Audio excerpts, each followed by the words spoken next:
መራም በነገራችን ላይ በጣም ክፉ ነው። አብነት ተርበህ ታውቃለህ? በጣም እኔ ተሪበ ነው የራብን ስሜት የተረዳሁትና አስታውሳለሁ። የዛሬ 7 ዓመት አካባቢ አዲስ አበባ መጥቼ እና አጋጣሚ ኪሴ ላይ የነበረውን ብር ሌቦች ወሰዱብኝ እና በሰዓቱ ላይ ኪሴ ውስጥ የነበረው 50 ሳንቲም ብቻ ነበር እና ምንም የለኝም፣ ባዶ ነኝ። የሰውን ፊት ማየት እጅግ በጣም ከባድ ነው። ያለኝ ብቸኛ አማራጭ ካለሁበት ከአዲስ አበባ ወደ ቤተሰብ ጋር ለመሄድ መኪና ውስጥ ገብቼ ነው መሄድ ያለብኝና አንገቴ ላይ አብል ነበር፣ የወርቅ አብል ነበርና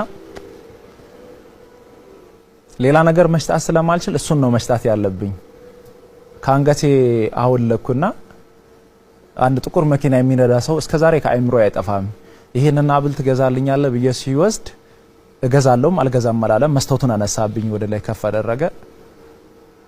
ከዛ በኋላ ያው እዛ አካባቢ ላይ ሱቆችን ነበር እየዞርኩኝ ይሄንና አብል ትገዙልኛላችሁ የትራንስፖርት ብር አጥቼ ነው ብዬ እየጠየኩኝ የሚገዛልኝ ሰው ጠፍቶ አንድ ሁለት ሰዓት ቀርጎት ከዛ መልስ ይላል አልወሰደም፣ ይገዛም አልፈቀደም፣ ብሩን አልሰጠም። በቃ እሱ ሄደ እኮ ተቸገርኩኝ ስለው አልተረዳኝም። እኔ ማለት የሰረኩም እየመሰለው ይሆን አሊያም የሚቀልድም እየመሰለው ይሆን አልተረዱኝም። ሰዎቹ እኔን አልተረዱኝም። ጥያቄን ልረዱኝ አልቻሉም ብነግራቸውምና በኋላ ላይ አንድ ወንድሜን እንዲህ በደንብ ያስኩትና የመጣሁበትንም ያለውንም ነገር በደንብ ሲያስረዳው እንግዲህ ወርቅ ከአንገቴ ተቀብሎ 400 ብር ነው የሰጠኝ እና በዛች 400 ብር ትራንስፖርት እየሄድኩኝ መንገድ ላይ ቡታጅራ ደርሰን ለምሳ አቆሙ። ያው ቁርሴንም አልበላው ምሳ መብላት ነበረብኝ። ኪሴ ላይ ነበረውን አውጥቼ አንድ እናት ነበረችና የለመነችኝ ስትመጣ ሰጠዋት። ከዛ ኪሴ ባዶ ሆኖ ለምሳ ገብቶ ሰዎች ሲበሉ ሲያይ ተራብኩኝ። መጀመሪያ የረሃብ ስሜቱ አልተሰማኝም ነበርና ተራብኩኝ እና እርቦኛል ብዬ ሄጄ እነዛ ሰዎች ጋር ተጠግቼ ለመብላት ከበደኝ። ማለት ወጣትም ስለሆንኩኝ ሌላ ነገር ነው የሚመስላቸውና የረሃብ ስሜት የዛን ሰዓት ነው የሚገባኝ። ከዛ በኋላ ነው የረሃብ ስሜት የገባው። ምንም ነገር ልታልፈው ትችላለህ፣ ከምንም ነገር ልታመልጥ ትችላለህ፣ ምንም ነገር ልታካው ትችላለህ። ረሃብ ግን ረሃብ የሚባለውን ነገር ልታካ አትችልም። አሁንም እንዲህ ጎዳና ላይ መንገድ ላይ ያሉ ሰዎችን ስትጠይቃቸው ሌላ ነገር እኮ አይጠይቁህም። ምግብ ነው በቃ ምግብ ነው የምትባለው። እና ተርባ አንተን አብልታ አንተን አጠጥታ አንተን አቅፋ አንተን ይሄን ደረጃ አድርሳ አሳድጋ እናት ተራብኩ ስትል የሚሰማህ ያል ስሜት ደግሞ እጅጉን በጣም ይከብዳል። እኔ በጣም ብዙ ሰዓት ላይ የሚያዝንባቸው ብዙ ነገሮች አሉ። በጣም ውስጥ የሚሰበረው እናት ቁጭ ብላ ስትለምን ኦኬ እሺ ቁጭ ብላ ትለምን፣ ያው የሚያስፈልጋትን ነገር ከሰዎች ትጠይቅ። አንዳንዴ ቁጭ ካሉበት ቦታ ምንም ነገር ሳያገኙ ሲቀሩ ይነሱና ምግብ ቤቶች ላይ ይለምናሉ። ምግብ ቤት በር ቆመው ይጠይቃሉ። ምግብ ይጠይቃሉ ያሉ በእናት ያ ተመላሽ በስመ አብ ወልድ በጣም ነው የሚከብደው። እና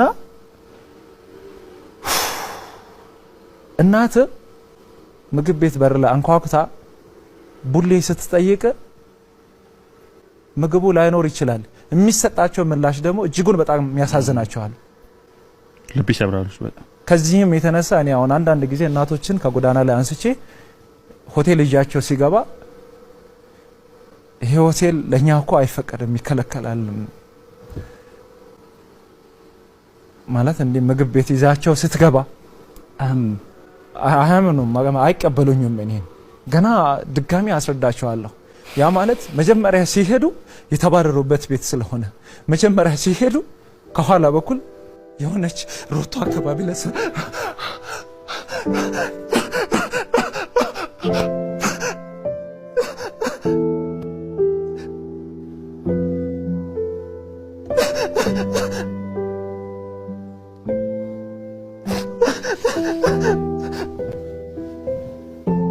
ሶሪ በጣም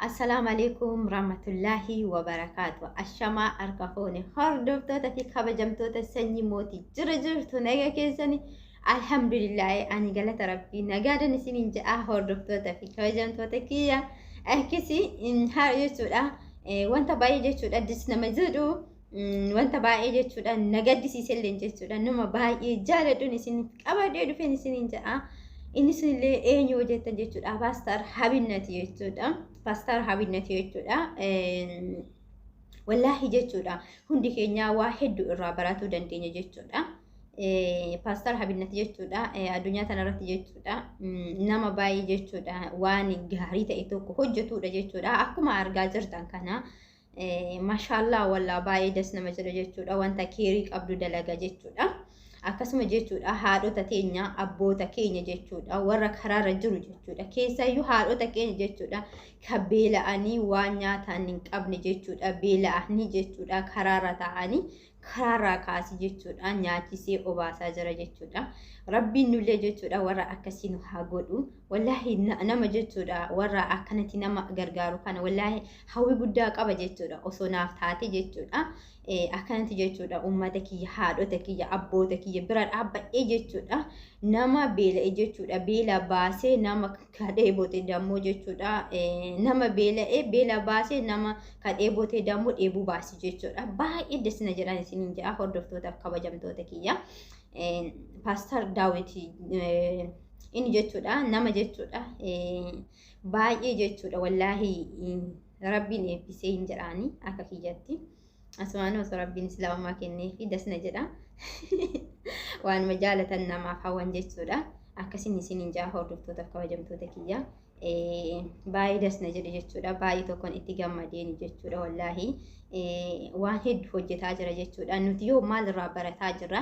nullee jechuudha nama akkana nama akka isaa kana jechuudha ta'uu qabna jechuudha nama waan hundumaa jechuudha nama godhuudhaaf yoo harkaa qabaanne jechuudha rurruu lapheen ta'eetun jechuudha laphee gaarii laphee jechuudha namaaf rifattu jechuudha rabbiin nuuf haa kennu. Ana garuu naa kennee jira alhamdulillah galata rabbii laphee jechuudha namaaf rifattu rabbiin naaf kenne jechuudha osoo naaf ta'e jechuudha nitiyyuu natti fakkaata jechuudha baay'ee lapheen tiyya jechuudha namaaf waan hojjetti akkasiin jaa hordoftoota kiyya akkasii hundi keenya jechuudha nama akka isaa kana rabbiin isin haa godhu rabbiin nu haa godhu isiniin ja'a hordoftootaaf kabajamtoota kiyya wallaahi baay'ee na azaazansiise jechuudha baay'een gadde jechuudha baay'een gammadeelleen jechuudha maaliif yoo jettan jechuudha maaltu si gaddisiise yoo jettan jechuudha seenaa inni jechuudha duraan dabarse baay'ee ulfaatudha jechuudha baay'ee ulfaatudha kanaafuu jechuudha seenaa inni duraan dabarse sun na gaddisiisaa jechuudha gara tokkoon immoo na gammachiisaa jechuudha akkamitti si gammachiisaa yoo jettan jechuudha namni jechuudha beela'ee arge tokko namaa rifata jechuudha namni dheebote arge tokko namaaf rifata jechuudha